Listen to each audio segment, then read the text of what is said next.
ఆయన చేయి విడిచే దేవుడు కాదండి. ఆయన మిమ్మల్ని ప్రేమించే దేవుడు, ఆయన మిమ్మల్ని హత్తుకునే దేవుడు. ఆయన మిమ్మల్ని ఎన్నడూ విడిచిపోడు.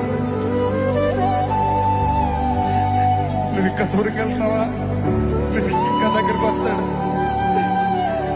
నువ్వు పడిపోతున్నావా, ఆయన మరలా లేవనెత్తే దేవుడు. కానీ ఒక్కసారి మన జీవితంలో, దేవా నా వల్ల కావట్లేదయ్యా, నువ్వే తీసుకోయ్యా, సర్వం నీ అధికారంలో తీసుకోయా, నువ్వు పట్టుకోయా అని అడుగుతావా? అలా అడిగిన రోజుని ఆయన చెయ్య, ఆయన దైవ హస్తము మన మీద ఉంటుంది కదండి. మనల్ని ఎన్నడూ విడిచిపోదు కదా.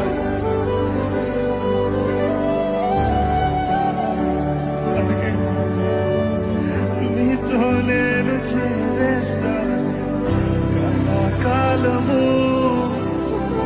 నిన్నే నేను ప్రేమిస్తాను.